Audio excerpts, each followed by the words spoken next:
Okay, good evening, everyone. Welcome to our budget adoption and regular board meeting on May 20th. We'll start with our pledge. I pledge allegiance to the flag of the United States of America and to the republic for which it stands, one nation, under God, indivisible, with liberty and justice for all.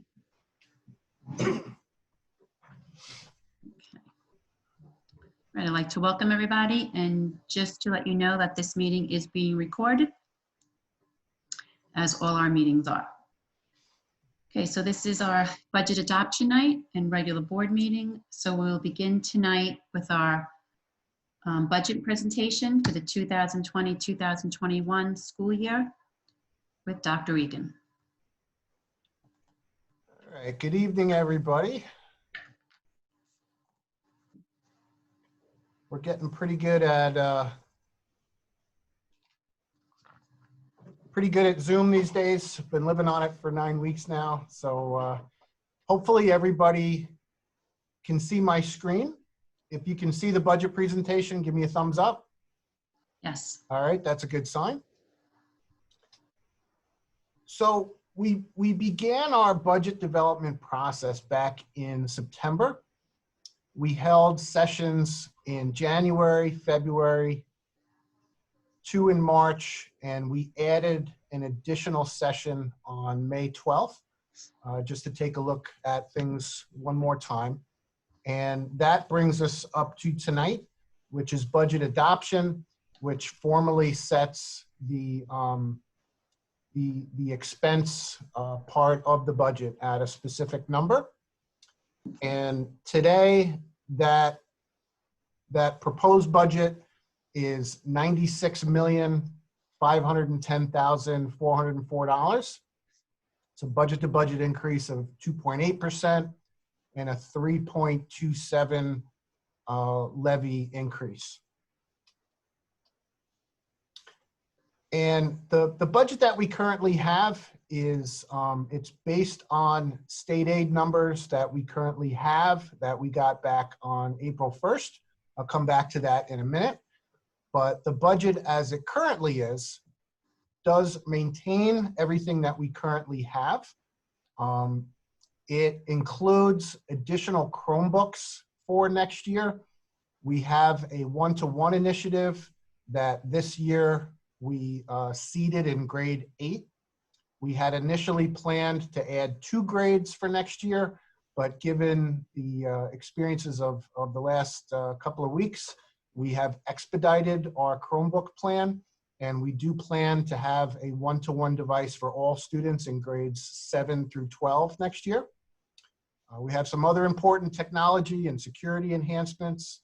We did reduce the number of buses that we were looking to purchase from 3 large and 2 small to 2 large and 1 small, but we do currently hope to purchase 3 buses next year, and the levy that we're proposing is still within the legal tax cap limitations. So you may ask yourself, why has the budget been delayed? Typically we would have voted on the budget yesterday. Actually, I got a calendar alert last night that it was budget vote night, and so where are we and how did we get here? So back on or about April 1st, we received our state aid package from the state.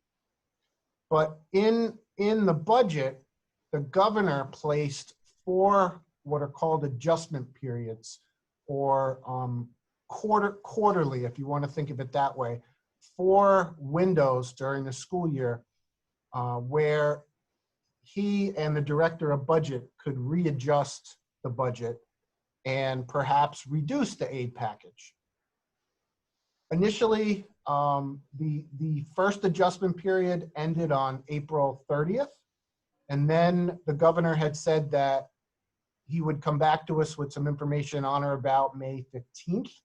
Unfortunately, this did not occur, and at that point, districts were taking a real close look at their budget to see what the governor might come back with. We didn't get any new information. And on May 1st, the governor set the new school district budget date to be June 9th. So tomorrow would have been the last date to legally adopt a budget. We chose to go with tonight, but we need to move forward because voting is entirely by absentee ballot, and we can't print the ballots until we know the size of the budget to go on the ballot. So therefore, tonight's adoption is important. We would then put the number on the ballots. The ballots get printed, the ballots get sent out, and then June 9th is the new important date. So with those adjustment periods in the budget, this year's budget is a little bit more complicated. If a typical $96.5 million budget wasn't complicated enough, this year's a little bit more complicated. So that gold bar represents everything we want in the budget today. It maintains everything that we currently have, and we're basing the expenditures today on what we've seen from Albany in terms of our state aid package already.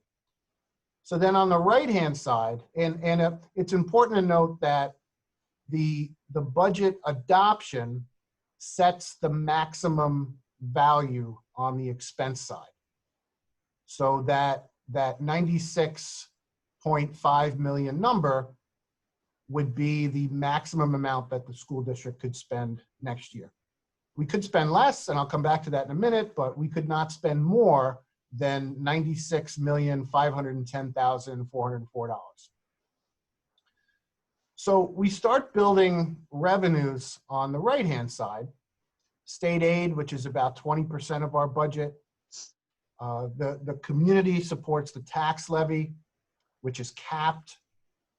And if we want to maintain everything that we currently have in the gold budget, then one important item is getting everything that we need out of that blue box on the state aid side. So the reason this budget is a little trickier than most is the governor, we're now in the second adjustment period, which doesn't end until the end of June.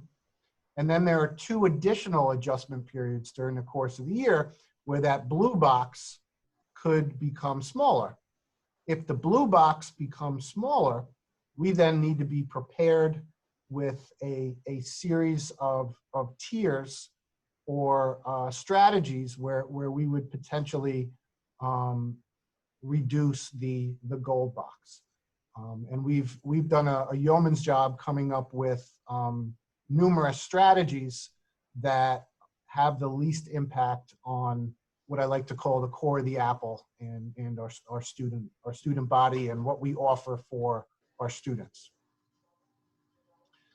So this takes a close look at our state aid. We do get about 19 million in state aid. Our foundation aid is roughly 11 million.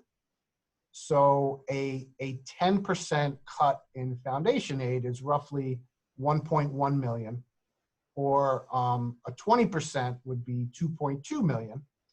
It's somewhat likely that if there is a cut in state aid, that it would be to foundation aid, because foundation aid is driven by a formula and it affects school districts differently. But the best minds in school district finance seem to believe that if there is a decrease in aid by the governor, that it would come in the form of foundation aid, and our foundation aid is roughly $11 million. You will see in this table as well that we have put some reserves into the budget. For example, projected 2020-2021, we're looking at including $395,000 of debt service reserve. So we are using our bank account, so to speak, to give us revenue for next year. We're looking at using $100,000 in the ERS retirement reserve, $75,000 in the workers' comp reserve. And those are areas that we have not touched in recent years. So there is a level of spending of what we do have in the bank on this budget, but it does allow us to maintain currently everything that the students currently have. If you look at us from a historical perspective, again, we're at 327 on the levy increase, which is a 2.8% budget to budget. We've had some years that have been less. We've had some years that have been more. But typically, we've been fairly frugal with our budget, still making sure that our students are getting what they need. And the impact currently, the average taxpayer in Kings Park has an assessed valuation of $6,000. What that translates into is just under $9,000 of school tax. And school tax is generally about between 2/3 and 70% of a resident's tax bill. So that would be an estimated increase of about $293 for next year. The budget that we hope does not happen is the contingent budget, which typically is automatically adopted if the budget fails twice. Now, keep in mind, the budget vote is June 9th and needs to be entirely by, voting is entirely by absentee ballot. So it's not abundantly clear if we would even have time for a second vote with mailing out absentee ballots and getting them back to us again. So, so this becomes important, but that $2.3 million reduction, if a contingency budget were to be in effect, that's more than a 20% cut in foundation aid. That's a large decrease that would need to happen. So of course we hope that doesn't come to pass. The potential for mid-year reductions is not entirely new. We've experienced that twice in most of our lifetimes. In 2009, we had the gap elimination adjustment. And in 1990, 1991, Cuomo Sr. had mid-year cuts that year. The governor's indicated that mid-year reductions may be necessary, will be necessary. He's used a couple of different words there. Again, he can make quarterly adjustments, but what we've done behind the scenes is we've worked on various strategies and various tiers that give us some flexibility as we move forward past budget adoption. We're all eagerly awaiting what the federal government is going to do. The federal stimulus package that passed in the House but is stalled in the Senate would earmark monies for state and local governments, and this would be very important for New York State.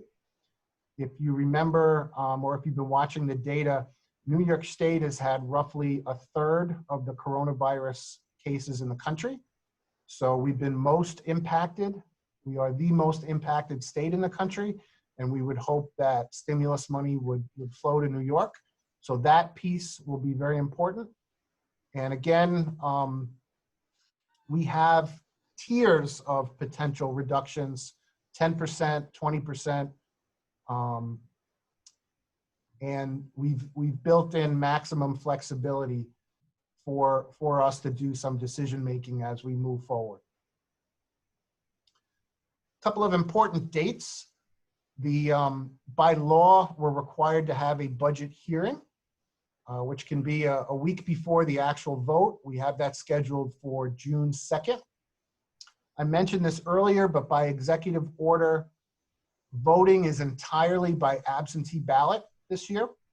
The ballots will go to print as soon as the budget is adopted. That $96,510,404 will get printed tomorrow. Should the board adopt the budget, and we anticipate that our printer will be able to get them mailed to residents mid to late next week. Voters will then have a little bit of time, but not a lot of time, to cast their vote,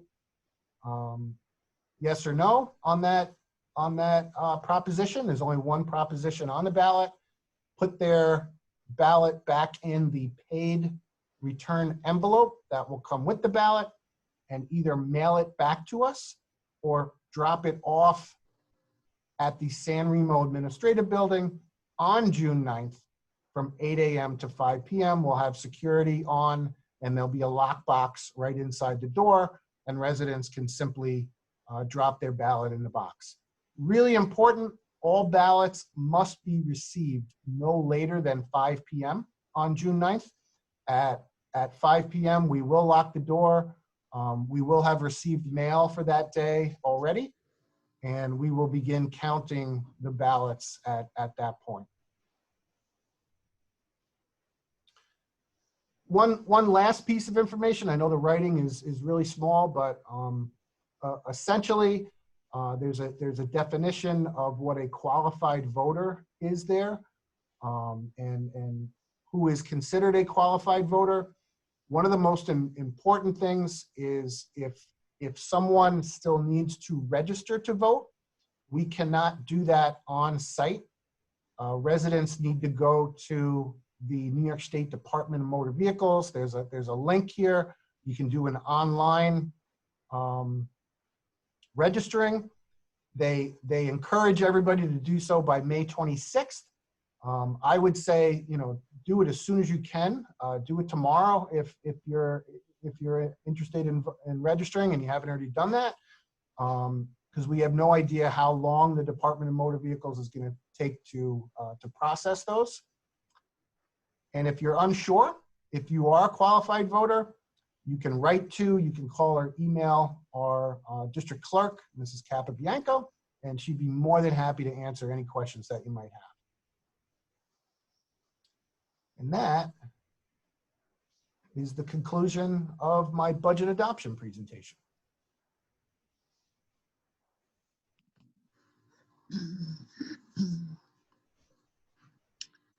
Okay. Thank you, Dr. Egan. You've hit several points that as a board we've been discussing with you. Every year it's not easy doing a budget. This year in particular is probably one of the most difficult we've have encountered. So it is budget adoption. It's now our time to just talk about the budget, tell everybody, as you said, what's in it. And as you pointed out, we're not sure of cuts that may happen throughout the school year. So we are doing our best to maintain everything. But it's really unknown, as you said, of where it may lead to. But this board keeps our kids in mind first, the education of our children, and we will continue to do that. I don't know if any other board member wants to say anything about how we've been working on this. Any comments about it?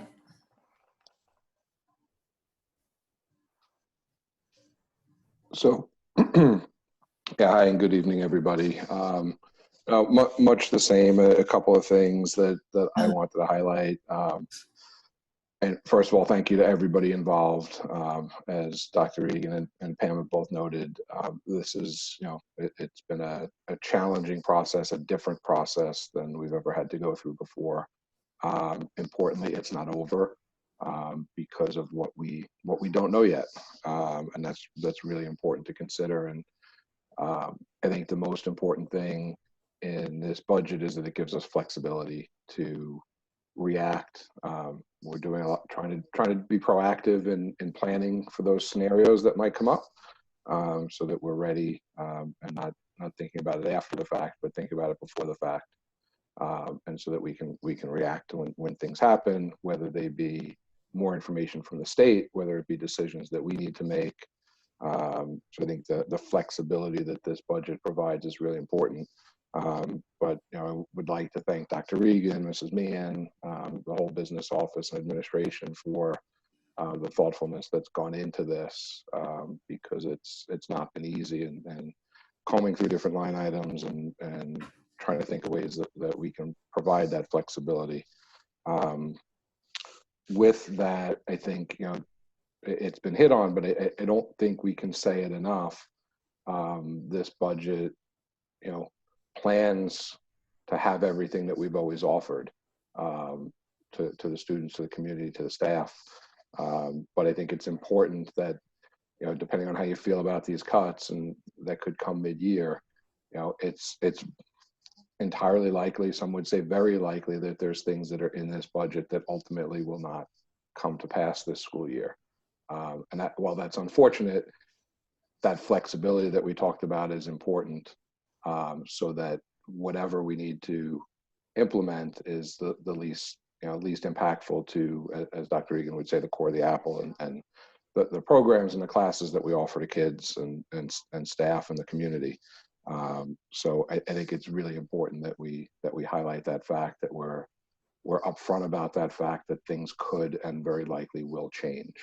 And we'll have some difficult decisions to make. I think it's also important, and Dr. Egan, correct me if I'm wrong, not that any of us want to think about or talk about contingency budgets, but if we ended up in that place, that $2.3 million is before any potential mid-year cuts that we would have to consider.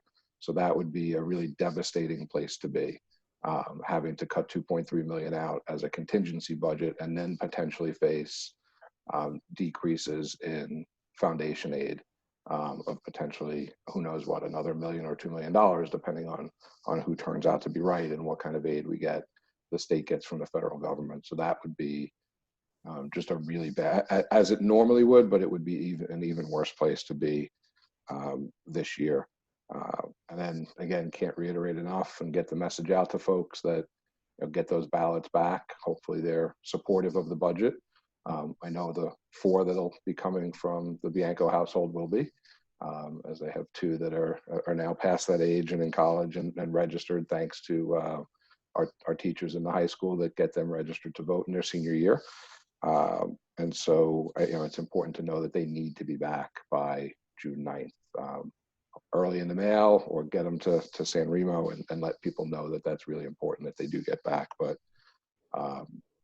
we'd always love to see more, but I think, again, this budget presents us with as much flexibility as we need so that we end up in the best place possible for next school year. So as I said, I support it, and we'll have 4 votes. I guess I need to let them fill out the ballot, but I don't necessarily need to run it to the post office unless I know what the results are inside. So we'll leave it at that.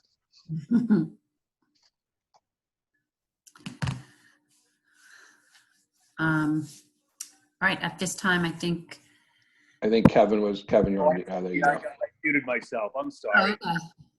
Yeah, I don't want to reiterate all of Mr. Bianco's points, but the two points of emphasis really have to be, one, that we provide the best possible education for Kings Park students. That's the most important goal. And second is to the community, and say we really are, with understanding of some of the financial constraints right now, but remaining faithful to our fiduciary responsibilities to them also. And that's what this budget does. So thank you. Thank you. Okay, are there any questions regarding the budget presentation the board can answer at this time?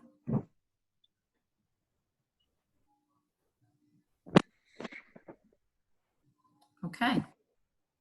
All right, once again, thank you to Dr. Egan, Ms. Meehan, the whole business office. When we heard that word, Mr. Bianco used that word, I saw your eyes light up, Ms. Meehan, and she was like, no. So as a whole, the board, we do support this budget. And we hope the community does as well. Okay. Can I move on to public comments at this time? Okay. Okay, the Board of Education will hear public comments that address voting items on tonight's agenda only at this time. Speakers must first identify themselves to the district clerk and then address their comments to the board. Comments by an individual may not exceed 3 minutes. Due to confidentiality concerns, the board does not permit speakers to raise issues concerning a specific student or specific personnel matters. Such concerns should be presented to the superintendent after the board meeting.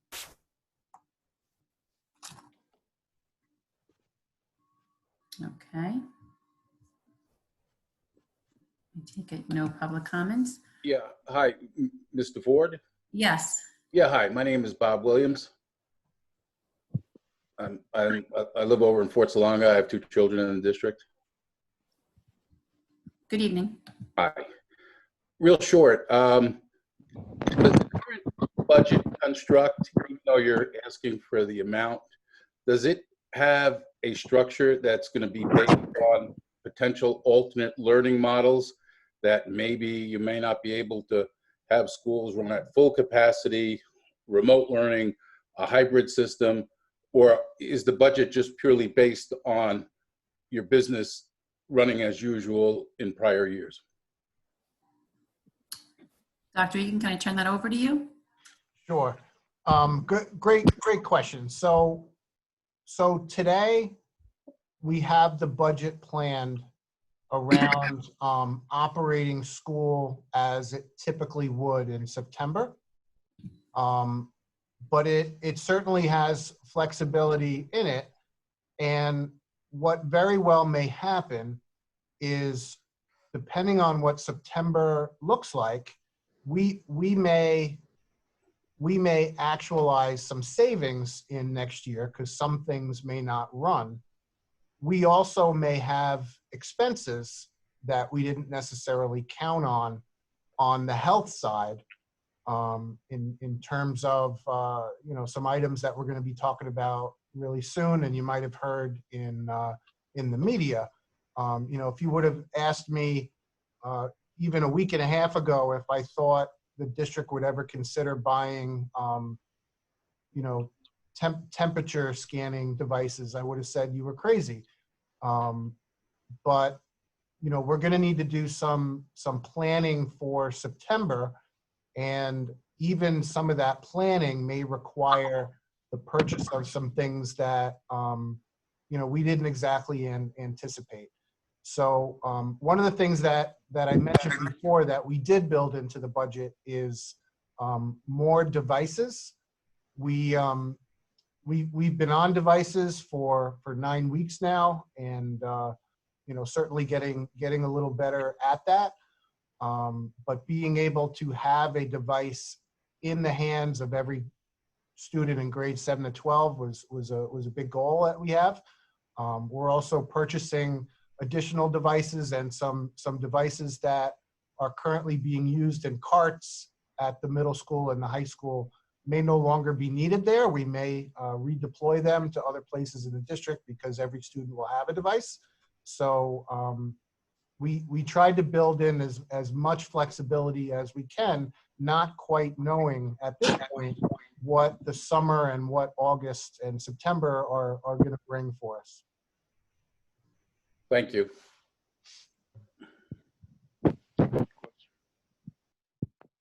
Any other questions?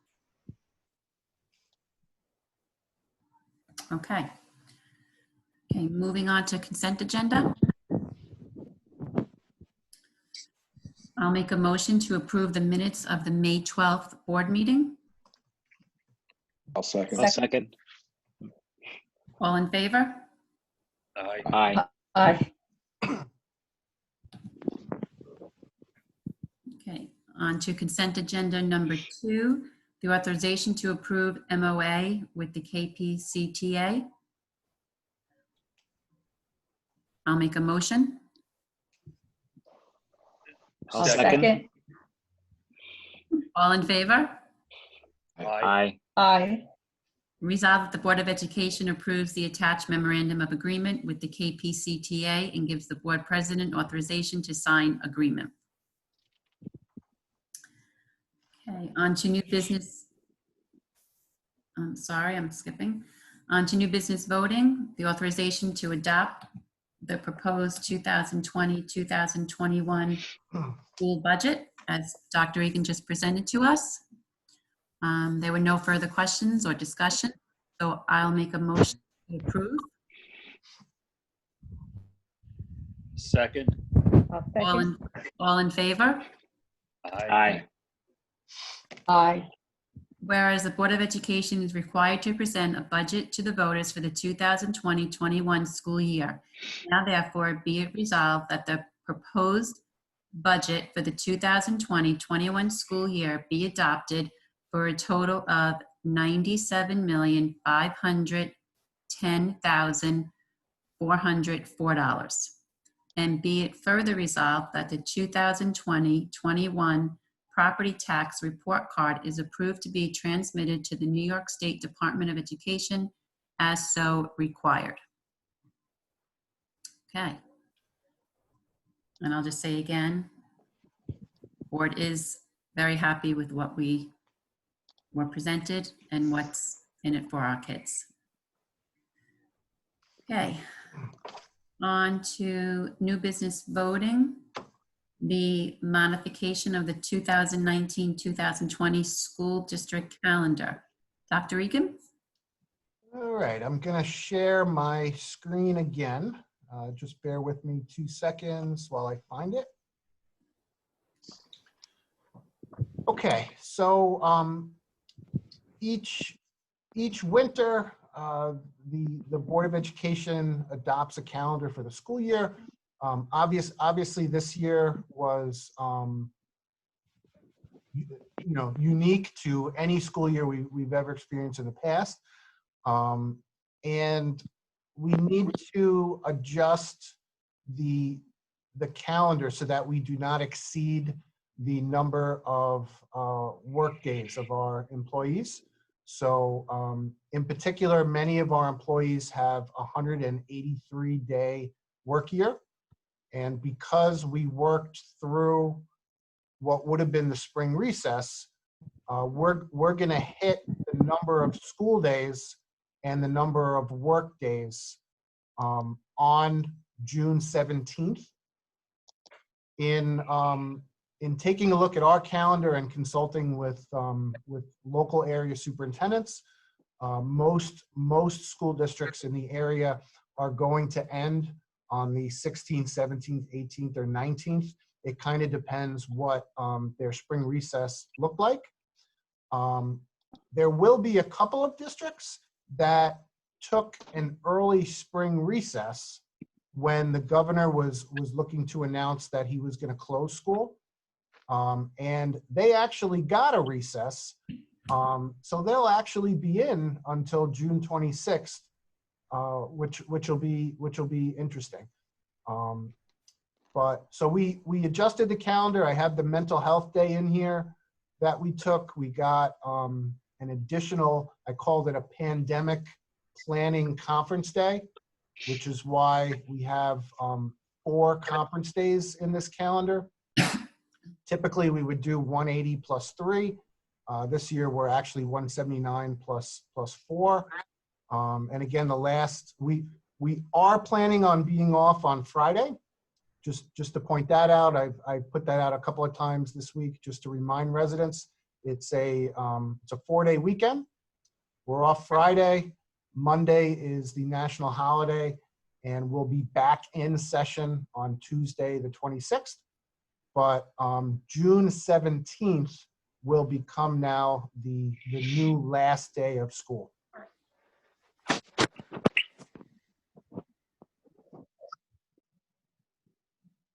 Okay. Thank you, Dr. Egan. Any questions from the board? So in essence, what you're saying is, since we did not have the spring recess, this is why we're ending early. It's the same amount of days our kids are receiving. Correct. Okay. Okay. Okay. Thank you. I'll make a motion to approve. I'll second. All in favor? Aye. Aye. Aye. Aye.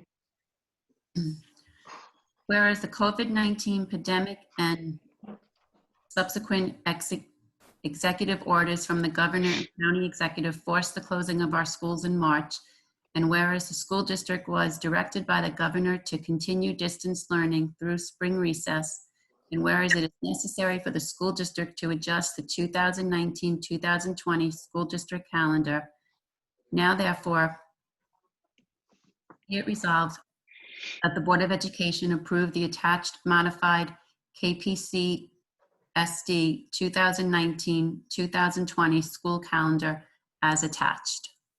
Okay.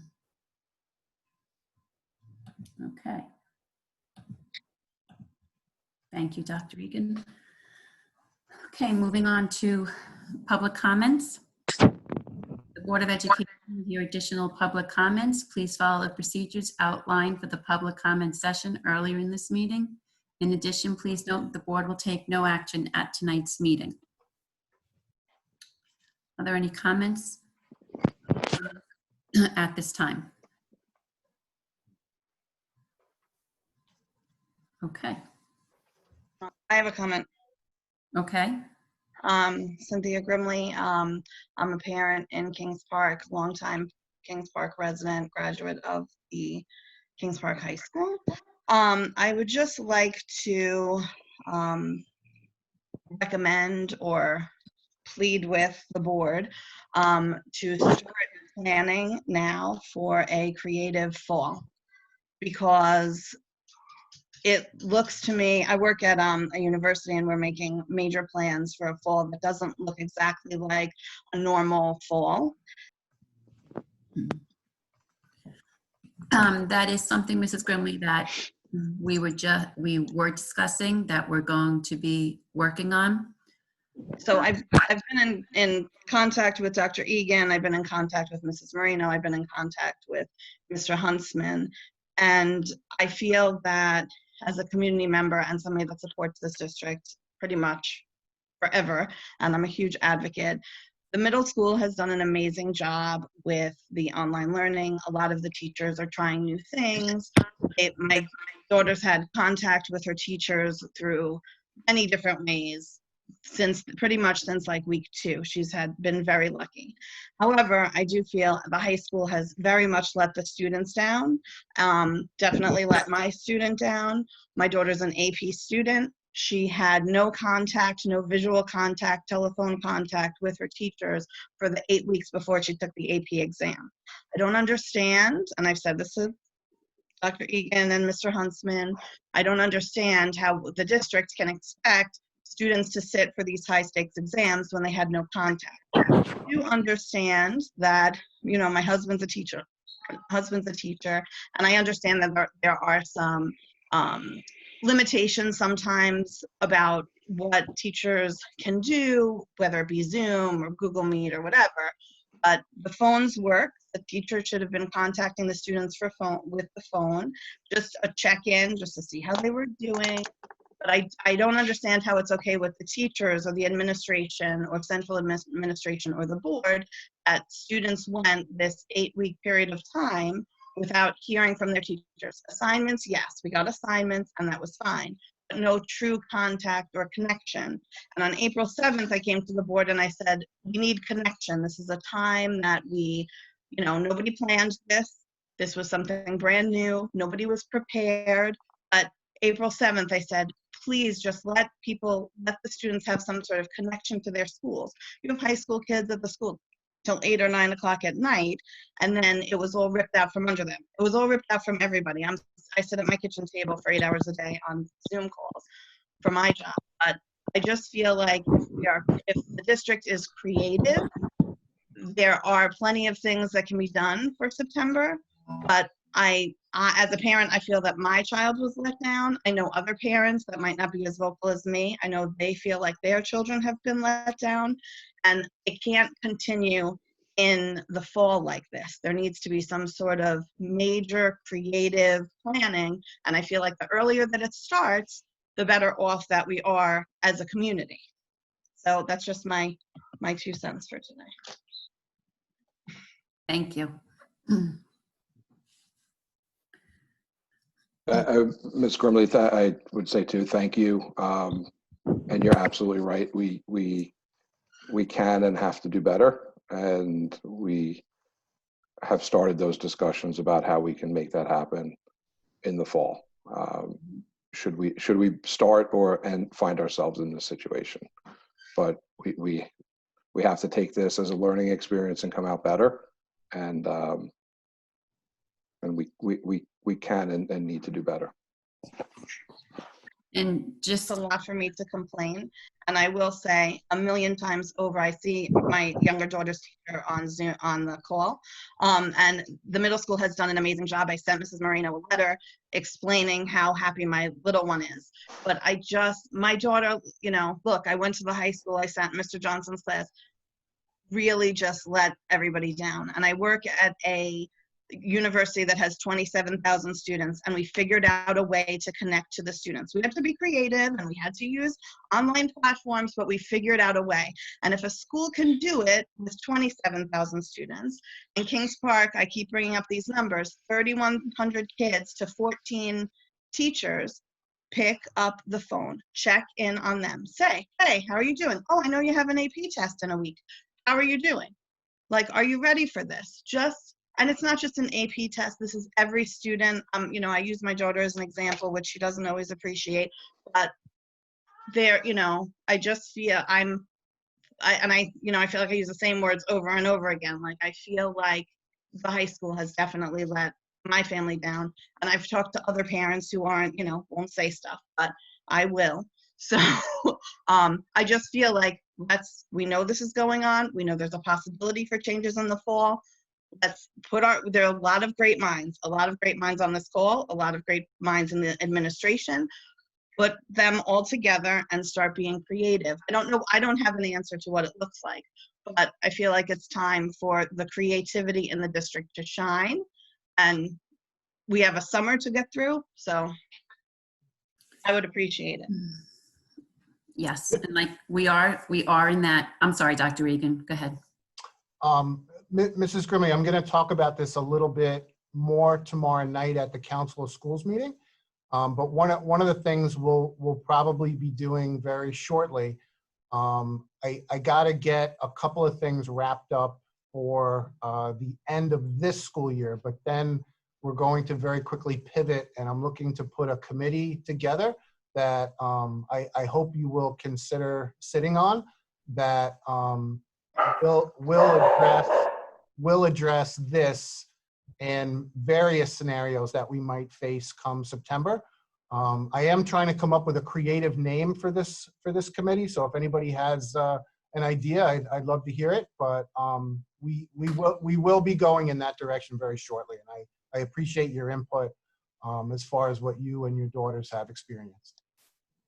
And thank you for speaking up for those others. And what Dr. Egan just asked is sometimes the price you pay for speaking up. But Right. Well, I mean, as pretty much everybody here knows, I've sat on pretty much every committee in the school district. I can't think of one that I haven't sat on. Maybe the Arts Council, and my daughter's on that. So, and I'm not a complainer. I don't use my voice in the district to complain, but when I feel like something's going wrong, I have to speak up. I try to do it in like the nicest way possible, but I do feel like, and I've seen it, I've really seen good work at a university, really good stuff going on. And we are planning for 4 different ways. Are the students coming back? Do we have a hybrid? And we are taking the time now to start to plan. Is it going to be perfect? No. And I don't expect the district to be perfect, but a little better than my daughter didn't have contact with her teachers for 8 weeks. And I did a lot of legwork to have her speak to, she spoke to Dr. Lessler, she spoke to, and I was sending email after email after email to try to build the connections. And I don't think it was, of course I will do anything for my kids, but I shouldn't have spent so much energy. Should have been there. Like, look, these kids need a connection. These kids are taking a test. Let me see how they're doing. A phone call.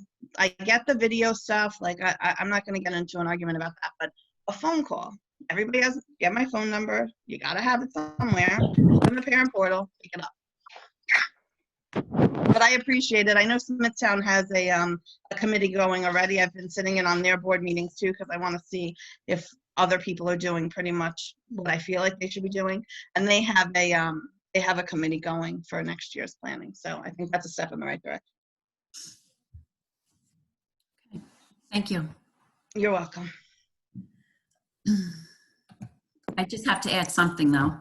I'm glad to hear that you said, you had a good experience too. It's unfortunate the good experiences that happen aren't as vocal as you say. So I just like to reiterate on the other end that our kids are being serviced may not, you said one child was great, one child wasn't. So it's a shame that we don't hear the positive stories. I know we're here for the board to speak to staff. But moving ahead, one thing that I'm going to have on board in our plan is accountability for all, and that includes students as well. So I think in order for it to work, as I always said, it takes the whole village. So I think we will have to have a plan for everybody to be accountable. And I just want to raise that. So thank you.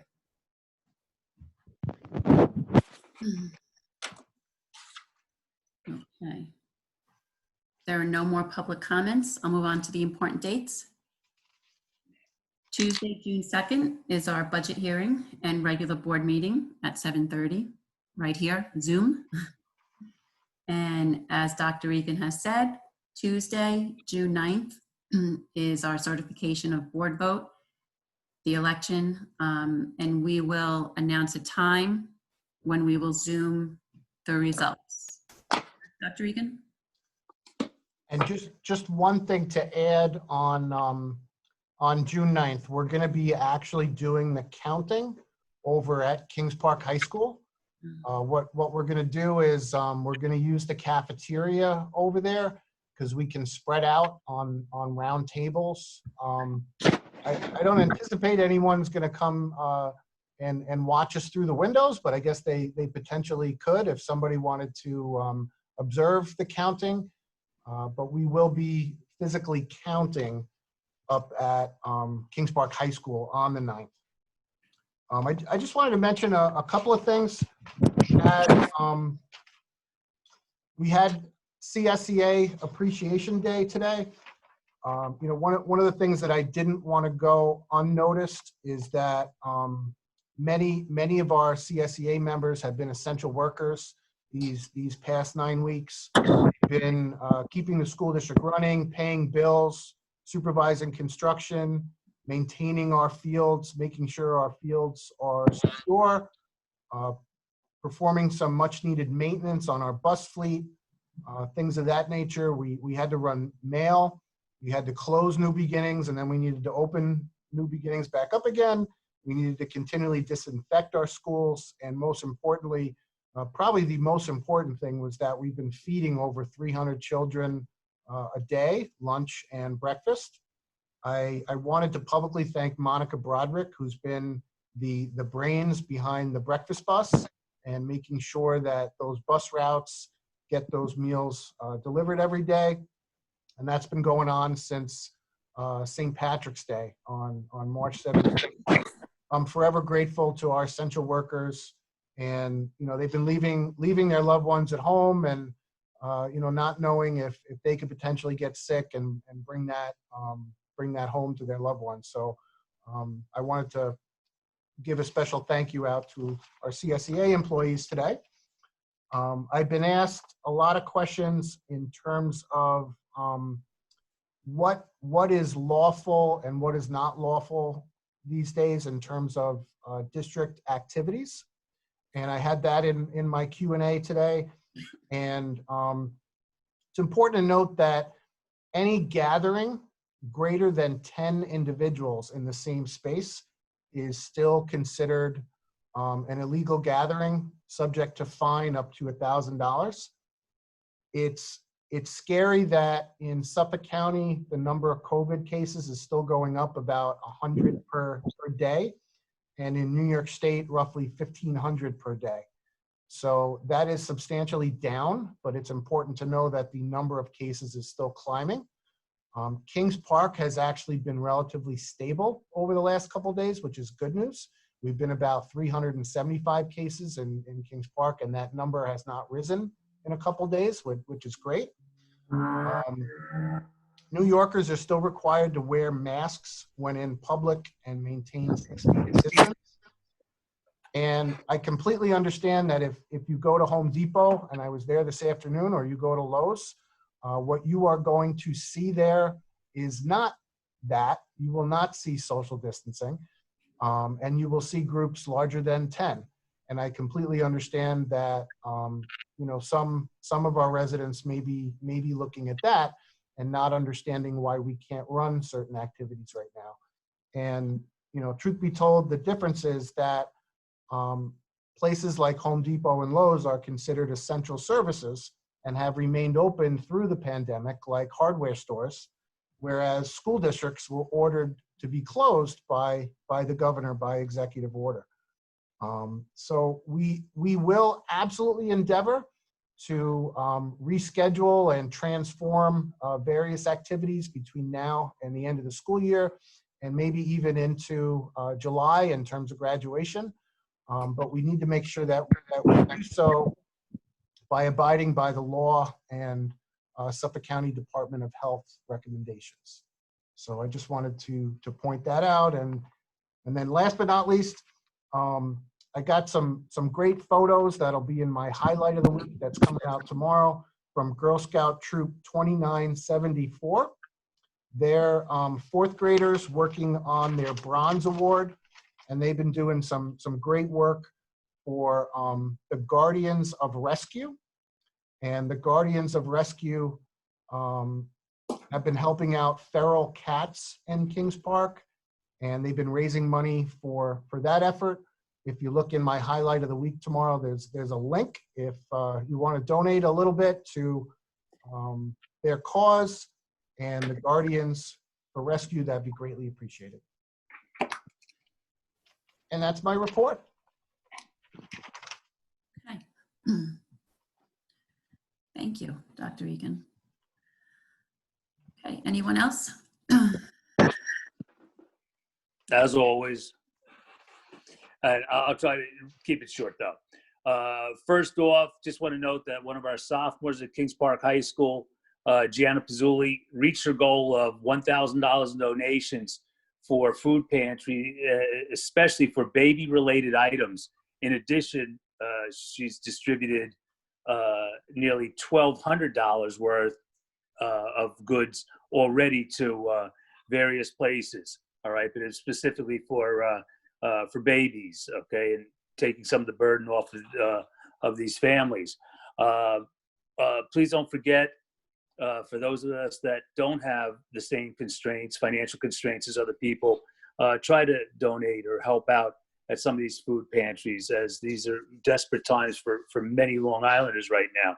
And then finally, as always, every year, please remember Memorial Day, a day in which we honor, recognize those who made the ultimate sacrifice, but also bear in mind that because freedom isn't free, there's still many others that suffer spiritually, emotionally, and physically, trying to preserve our freedoms.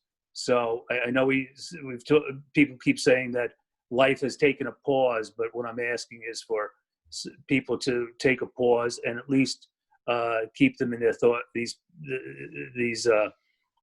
soldiers in their thoughts and prayers. Thank you. Thank you, Mr. Johnson. Okay.